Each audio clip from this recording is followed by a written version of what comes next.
G'day again. Welcome back to Dad vs Son and our playthrough of Unconditional Surrender in Europe by G&T, designed by Salvatore Vasta.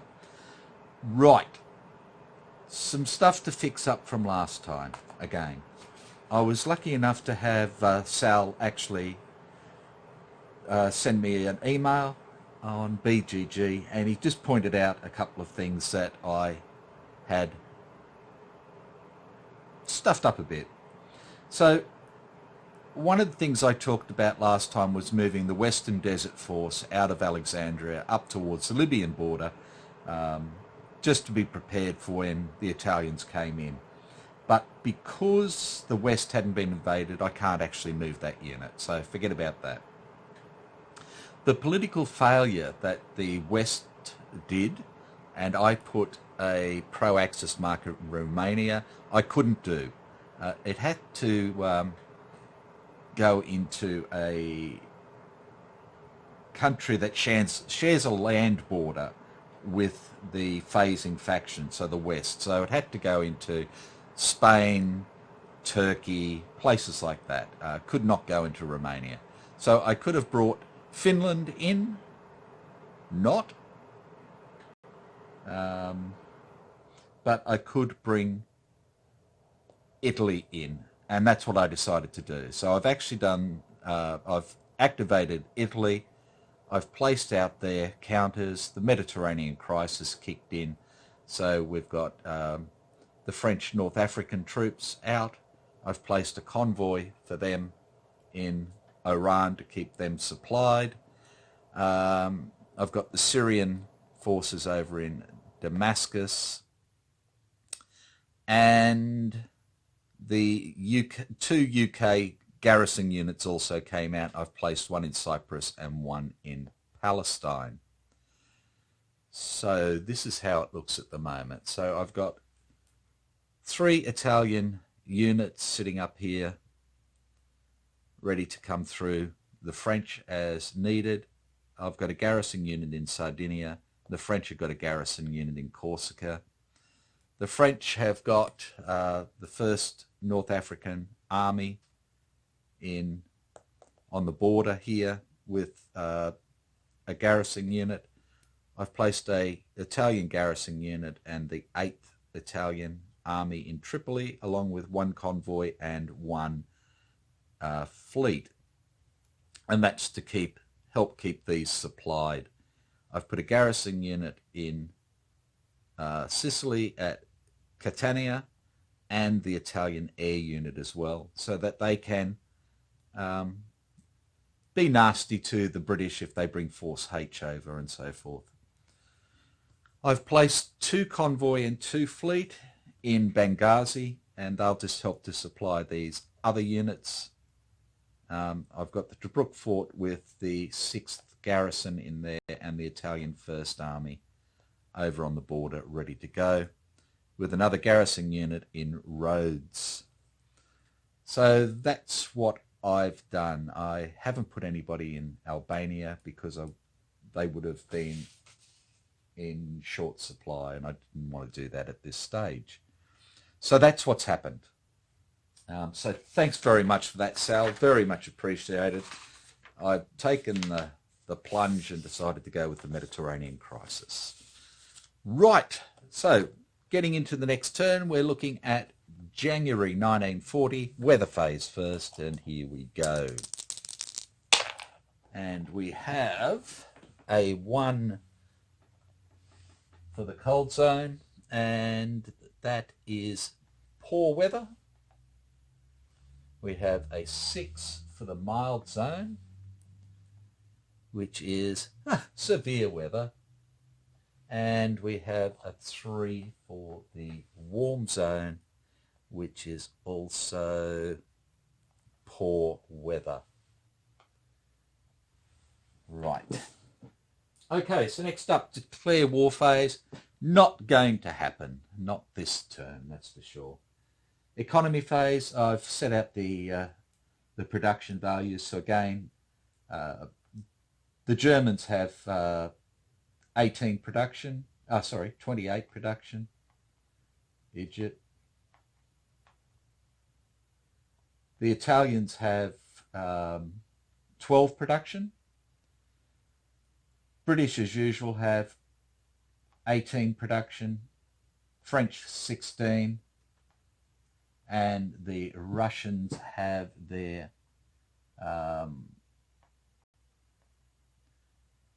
28. That's not right, is it?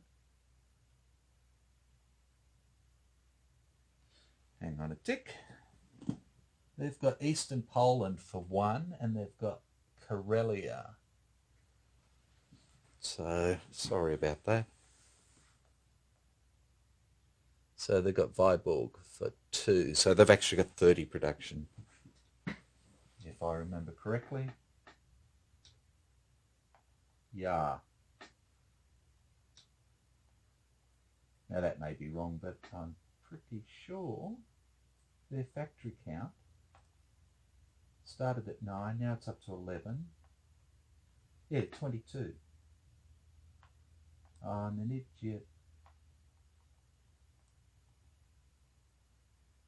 Hang on. They started at 18. They've gained 2 more. That takes them to 20.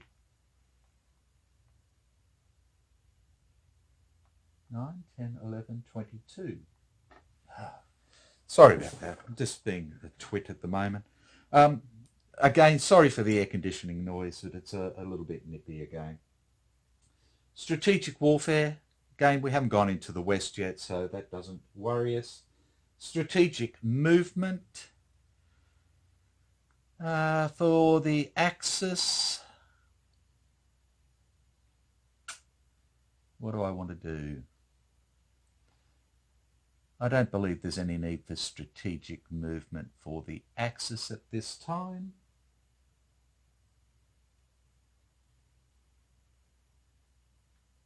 No. Now the West, I did contemplate bringing Force H over to Malta. I don't know if that's a good thing or a bad thing at the moment, so I really don't know. They've got a convoy unit and Force H in Malta. The idea being is to bring them over and pre-position them so they're ready to interdict supply for the Italians. But I'm just not sure at the moment if I want to do that. I suppose the other thing I'm not sure of at the moment is if I bring Force H over at the moment, can the Italian fleet and the Italian air have a go at them at the moment? So I'm leaving it for this turn, and we'll see what happens. It's not going to make any great difference at the moment anyway, because nobody's fighting down here. The way I read the rules, fighting could break out down here because it's not the French mainland or anything else. And that seems to be West invaded is when we go into the Low Countries and France. But, this is part of the, I suppose you call it the phony war, which wasn't very phony for a hell of a lot of people. There were still ships being sunk, aircraft being shot down and all the rest of it. So I'm not real sure about that. I'd like to know what the go is. It just seems a little bit grey to me, and it's probably just me. Again, I don't think there's anything wrong with the rules. It's just how I'm interpreting them, and I'm probably overthinking it and all the rest of it. So at the moment, no. And again, for the Russians, I don't believe they need to do any at the moment either. So we'll leave that and we'll go on to the operations phase. So for the Axis. Okay, well, we'll look at the Italians first. And I don't believe they need to move anything. So we'll just do their supply check phase. And that means that one convoy here is supporting 2 units. So I believe it gets 2 sorties. Sorry, 1 sortie. Oh, hang on a tick. I've got to check that. It's still going. Righto, back again. So I believe this convoy is supporting these 2 units, so it will pick up 2 sorties. And 2 convoy over here is supporting the unit in the Tobruk Fort. And, now the Tobruk Fort is always in supply. So I believe it's in supply, so I'm going to put 1 on. No, that can't be right. So again, I'm going to put 2 sorties down. If I'm wrong, I'm wrong. So both Italian convoys are supporting 2 units each at the moment, so they get 2 sorties each, is what I believe is correct. Okay, Germans. Let's come up here and see what they want to do. Now, again, there's not much sense in attacking into Denmark, especially when it's severe weather. That'd just be absolutely stupid. So I'm not going to do that. So really, the only thing I'm going to do is I'm going to bring this German unit out of here. So when the Norwegian invasion army comes in, I can stick it on here. So I'm going to activate 6 for 1 production point, and I'm going to bring them over, and they're going to go 1, 2, 3, 4, 5, 6, 7, 8 into here, and they're done. And I think that's the only one I actually want to move. No, I'll bring this unit out of Bremen now and go 1, 2 to there. So that's another production point. And that's it for the Axis. We look at their supply, and everybody is in supply, and I don't have anything to worry about there. So that's good. Right, Western faction. Okay, so looking down here at the French to start with, I've got the French sitting here on the French North Africa border with Libya, ready to go. I've got the Syrian garrison over here. So that, I believe, is a limited supply source. So while I'm just looking at these units down here, I'm going to look at them and their supply situation. So 1 convoy is supporting 2 units in French North Africa, so it will pick up 2 sorties. This unit here, let me have a look.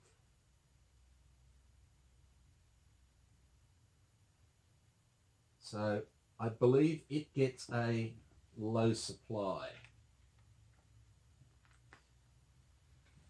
Marker.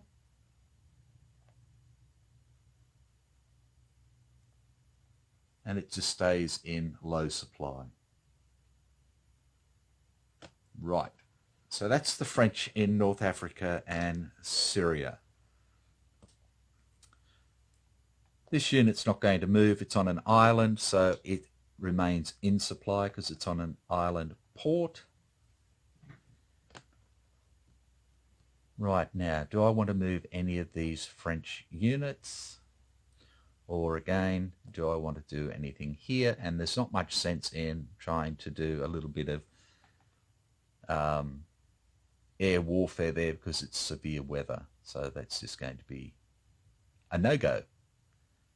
So do I want to move any of the French units? I've got one unit here being ganged up on.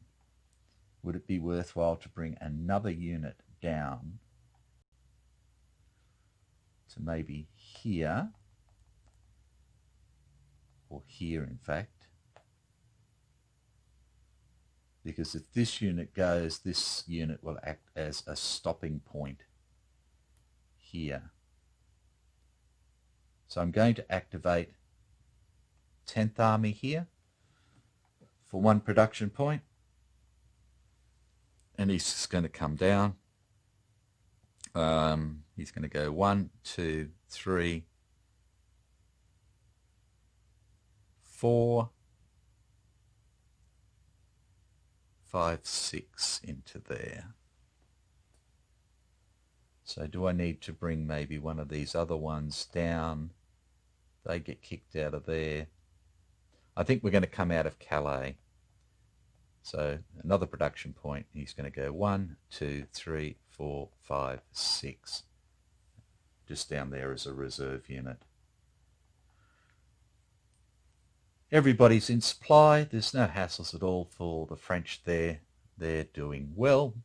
And then we have the British forces up here. BEF's quite happy to sit there, but it needs to be supplied. So we'll end up with a sortie on the convoy, supplying one unit. And if we look down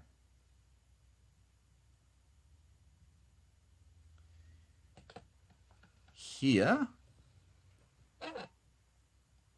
again, just click this down a go.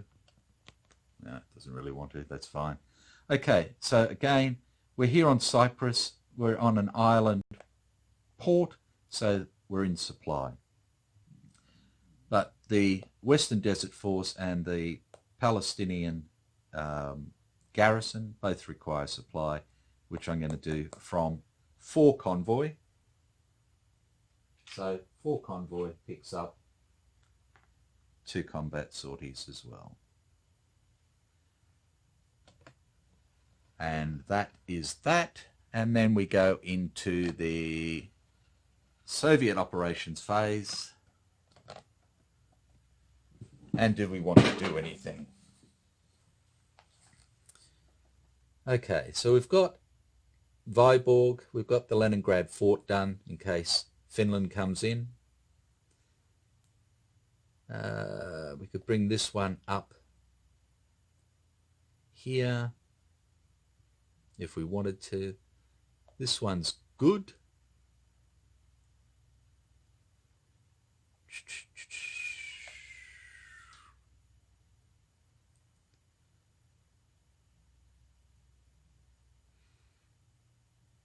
No, I don't think we need to move that. The air unit 1, 2, 3, 4, 5 is helping to support there, but it's 1, 2, 3, 4, 5, 6, 7. So they can't fight each other at the moment. So the Germans can't use their air to attack my air units when they come this way at the moment. That's why I've placed them further back. But it can still support any attack on this unit, and this unit, and this unit. I could bring this unit forward from Kiev, and that's what I'm going to do. So this unit, 7th Army, for 1 production point, 8 movement, goes 1, 2, 3, 4, 5, 6, 7, 8, up to there.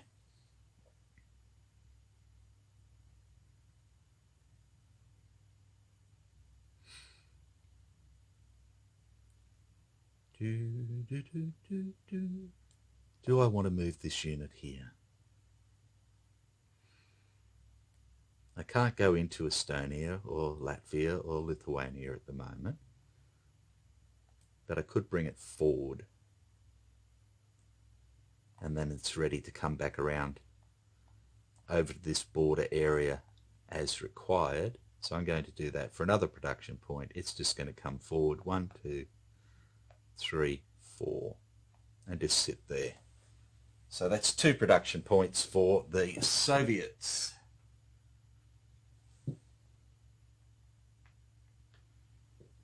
And they're all in supply. There's no hassles there. They don't have any units that they need to do anything with. So no supply phase is done. Nobody has to be knocked down any further. Replacements phase.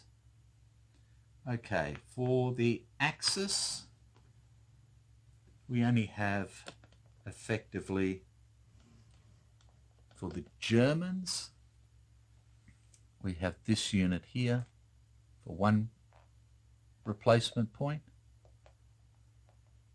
to flip him back. So it's 1 production. For the Italians, we have nothing here, but if we come down here, at the moment, we've got 2 sorties here and 2 sorties here, which we're going to remove for 6 production points. And they've got 12, so they're fine, so they go down to 6.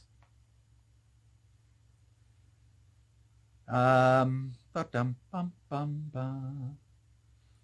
then we have the Allies. So the Brits are going to spend 3 to remove the sorties from the from 4 convoy in the Suez Canal.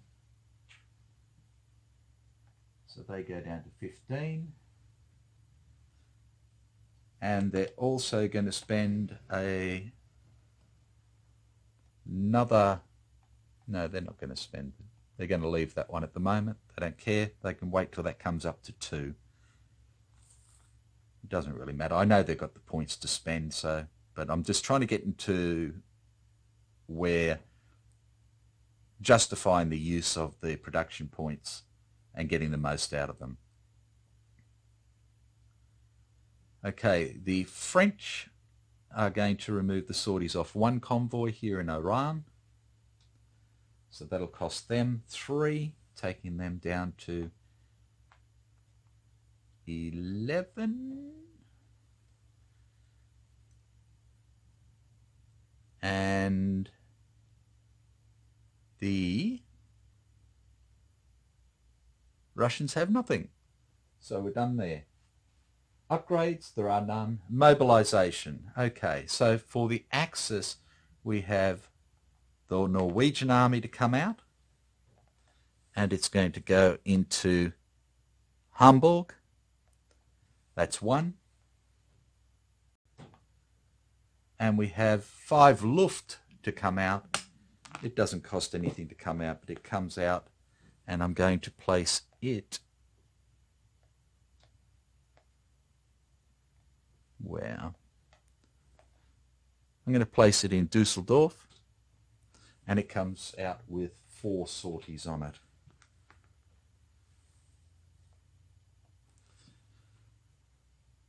Right, so that's the German, or the Axis replacement phase. For Western powers, they have, mobilization phase. West has nothing to mobilize, and the Soviets have nothing to mobilize. So we go to diplomacy. Right. So at the moment we have 3 no events, 2 political successes and a political failure out. So we know that the political failure is out for the Germans. So that means that there's still a political success, and there is still a pro-Axis marker in there. So there's 2 chances out of 1, 2, 3, 4, 5, 6, 7. 2 out of 7, that's not bad odds. So the Germans are going to pay their 5, taking them down to 19, and are going to draw.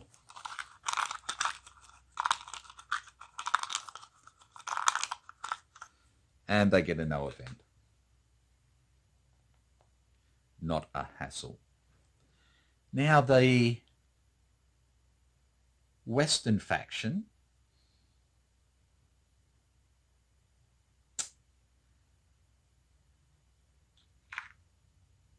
there's a 1 in 3 chance of them getting an area seized for the Ruskies. There's a chance of them getting a political success where they could bring Spain in on their side, or they could flip Finland and stuff like that.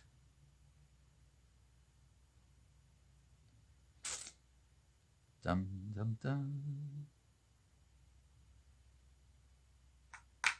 So do they want to pick, or do they want to chuck some stuff back in to make it better for the Ruskies?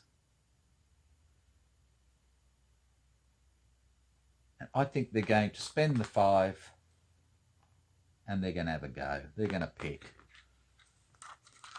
So they're quite happy to pull the political success or the pro-Axis marker, and they get area seized.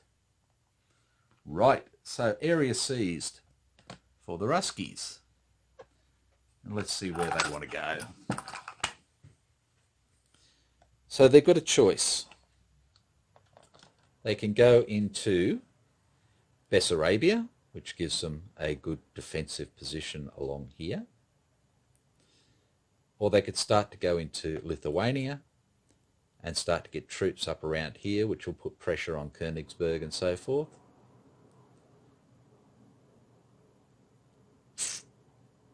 And I think what they're going to do is they're going to take Bessarabia.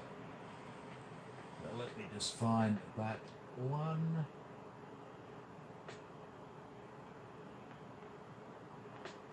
Okay.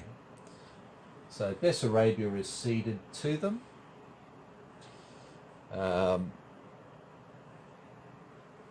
just going to put a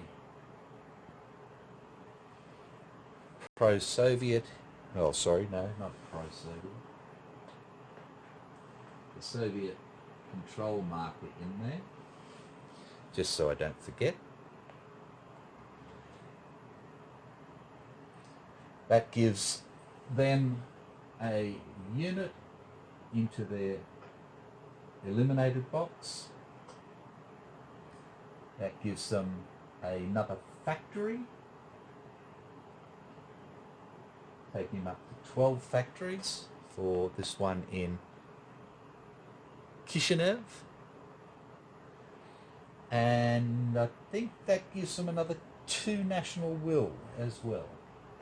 So the national will has now gone up to 89. Yay! Righto. So that's good for them. Okay, so diplomacy's done. Victory check. Yeah, Germans are still there. End of turn phase. So turn marker goes to February 1940. We have the German 2 army comes down to the mobilisation box. Dun, dun, dun. We have the Russian unit that just came on go to the mobilisation box. And I think that's it. So we're going to go and call it quits there. I'd be interested if you could answer that question about what happens down in here at the time. I know it's poor weather and everything else, but if before we go into the west here, can Force H come over into Malta?